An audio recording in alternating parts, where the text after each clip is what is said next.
Nous allons lire le texte de Luc 12, le verset 16 à 21. Et il leur dit cette parabole. Les terres d'un homme riche avaient beaucoup rapporté. Et il raisonnait en lui-même, disant, que ferai-je, car je n'ai pas de place pour serrer ma récolte. Voici, dit-il, ce que je ferai. J'abattrai mes greniers, j'en bâtirai de plus grands, j'y amasserai toute ma récolte et tous mes biens. Et je dirai à mon âme, tu as beaucoup de biens en réserve pour plusieurs années. Repose-toi, mange, bois et réjouis-toi. Mais Dieu lui dit, insensé, cette nuit même, ton âme te sera redemandée. Et ce que tu as préparé, pour qui cela servira-t-il?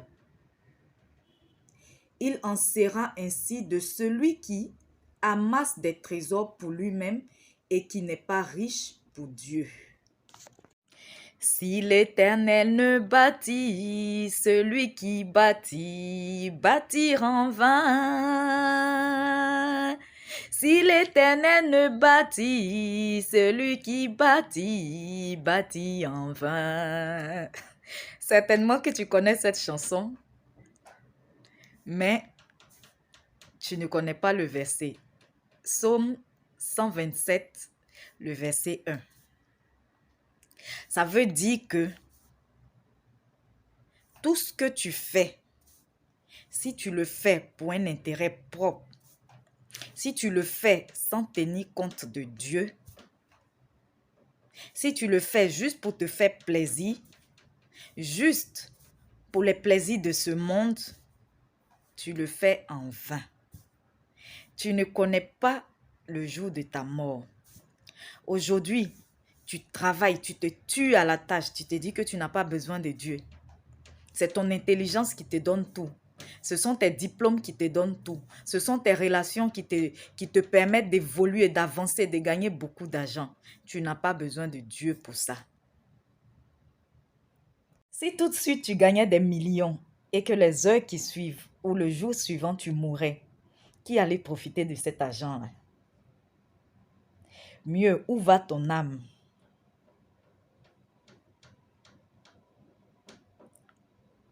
Matthieu 16, le verset 26 nous dit: Et que servirait-il à un homme de gagner toute la terre, de gagner tout le monde, s'il perdait son âme? C'est-à-dire, que servirait-il à un homme de vivre sans Dieu, d'acquérir des biens, peu importe la manière, même d'une mauvaise manière, d'amasser, d'avoir voiture, compte bancaire rempli, d'avoir même des relations importantes, d'avoir des maisons, d'être dans le luxe, si après sa mort, il partait en enfer, dans le feu éternel. Malachie 3, le verset 10 nous dit. Donc c'est Dieu qui parle. Apportez dans ma maison vos dîmes et vos offrandes pour que ma maison ne manque pas de nourriture. Et pour vous, je menacerai le dévoreur.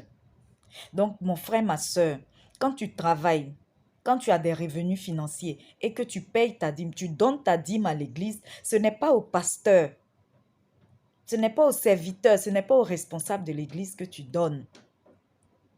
Mais c'est cet argent-là qui permettra de payer les factures, qui permettra de faire des réparations, qui permettra même de payer aussi ceux qui travaillent à l'église. Il y a aussi des gens qui travaillent, qui sont embauchés, qui sont, comment je pourrais dire, embauchés, je ne sais pas, c'est un peu trop, mais qui travaillent pour l'église, qui consacrent aussi leur temps pour l'église. Et ces personnes aussi, il faut les rémunérer parce que c'est un travail que ces personnes sont en train de faire. Donc, c'est cet argent-là qui permet aussi d'aider les personnes qui sont dans les difficultés à l'église. Parce que tout le monde n'est pas nanti comme toi. C'est cet argent-là qui permet en quelque sorte d'entretenir l'église, que ce soit les biens matériels ou les personnes. Donc, arrêtons un peu nos raisonnements de on ne doit plus donner les dîmes, on ne doit plus donner les offrandes. Tout ça, c'est sous la malédiction. C'était dans l'Ancien Testament. L'Ancien Testament, Jésus l'a bien dit, il n'est pas venu pour abolir la loi, il est venu pour l'accomplir. Donc, les dîmes, les offrandes, c'est toujours d'actualité. Tu peux amasser, tu ne donnes pas ta dîme. Un beau jour, le dévoreur vient tout prendre. Tu as une cargaison de marchandises qui arrive et puis le bateau coule. Tu as perdu plusieurs millions en quelques minutes. C'est ça qu'on appelle le dévoreur. Parce que le dévoreur, là, tu ne vas pas le voir physiquement comme ça.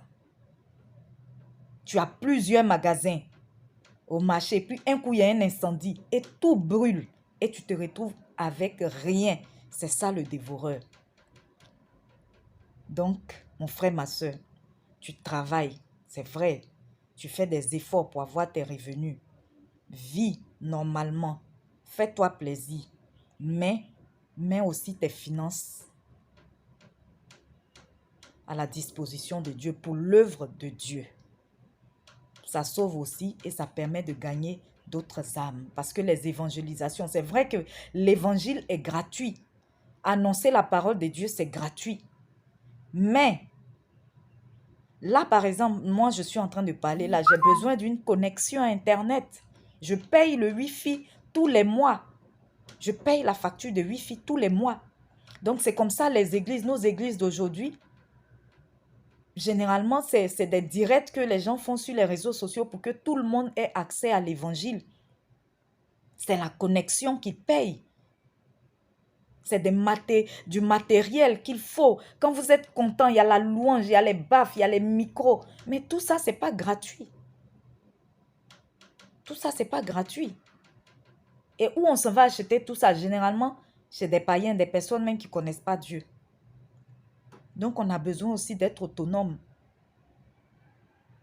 C'est pourquoi il ne faut pas se bloquer seulement pour dire l'œuvre de Dieu, c'est l'œuvre de Dieu. Non, on peut servir Dieu partout.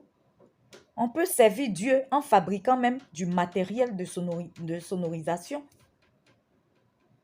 On peut servir Dieu à tous les niveaux dans la société. Ce n'est pas seulement en restant à l'église, en seulement parlant de la Bible. Non, à tous les niveaux. Dans ton travail, dans tes activités, même dans tes loisirs, tu peux servir Dieu. Donc, c'est vrai que annoncer la parole de Dieu, Dieu a demandé de faire ça gratuitement, mais les moyens qu'on utilise pour annoncer cette parole-là, ces moyens-là ne sont pas gratuits. Tu as besoin d'un bon téléphone qui va te faire de belles vidéos. Tu as besoin d'abord même à la base d'un téléphone et le téléphone, il s'achète, il ne tombe pas du ciel. Tu as besoin d'une bonne caméra. La caméra, elle s'achète, elle ne tombe pas du ciel.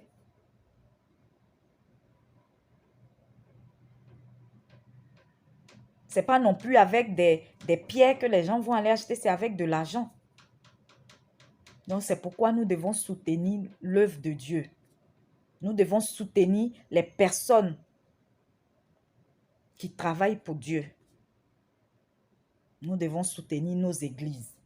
Quand tu as une communauté chrétienne, tu fréquentes une église, ta dîme, tu dois la payer là où tu vas à l'église. Tu ne dois pas aller la donner à des inconnus. Même si tu suis des gens sur les réseaux sociaux, tu peux faire des offrandes à ces personnes-là, mais ta dîme, tu dois la payer dans l'église que tu fréquentes. C'est la communauté dans laquelle Dieu te reconnaît.